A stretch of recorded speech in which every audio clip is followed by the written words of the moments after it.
Мында кезек күткөндөрдүн басымдуусу коронавируска ПЦР тест тапшырып, анын жыйынтыгы менен чет жакка кетүүгө камынгандар. Москва шаарында иштеп үй бүлөсүн баккан мигранттардын бири Клара Дыйканбаева 1 ай мурда гана Кыргызстанга келген болчу. Ал кезде кайра кетүүсү мынчалык кымбатка түшөөрүн ойлогон эмес.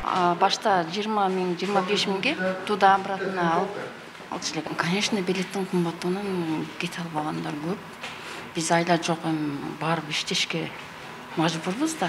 Учурда Ош шаарында авиабилеттердин баасы 39 000ден 60 000 сомго чейин болууда. Билеттердин асман чапчыган бааларынын бир себеби Россия өлкөсүнүн чартердик каттамдарды уюштургандыгында. Мындагы каттамда белгилүү категориядагылар гана учат, андыктан ага жетишүү үчүн сөзсүз негиздеме болушу шарт. Жарандар мына ушул негиздемени 12 000 сомго чейин, айрымдар билеттин ичинде, айрымдар бөлөк жасатып кошумча акы төлөп жатышат. Азыр основание 12 000 болду. Биягы 1580 сом болду мына бумага.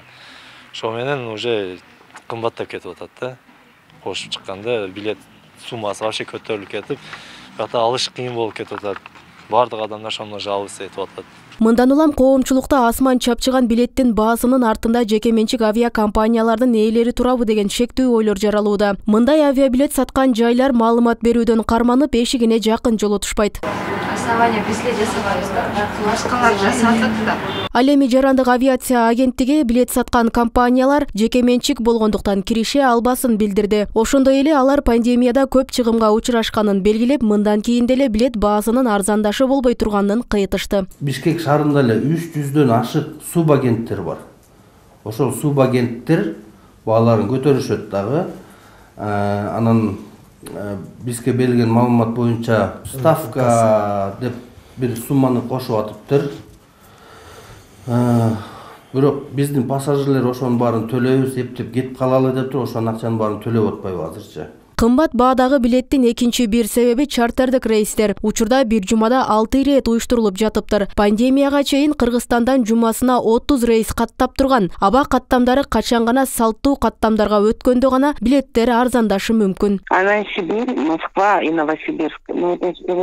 Бар болсо чартердин каттамдар батылгандар Орусиянын граждандарына жарандар. Пандемия шылтоосунда билет саткандардын чырагына май тамып, бааны көтөрүүгө жалгыз себеп болуп калды. Бирок Кыргызстандагы билет баасы мурда деле канааттандырган эмес. Анткени аталган тармактын тизгинин тартчу кызматтар жокко эсе. Күздө Европага барып калдым.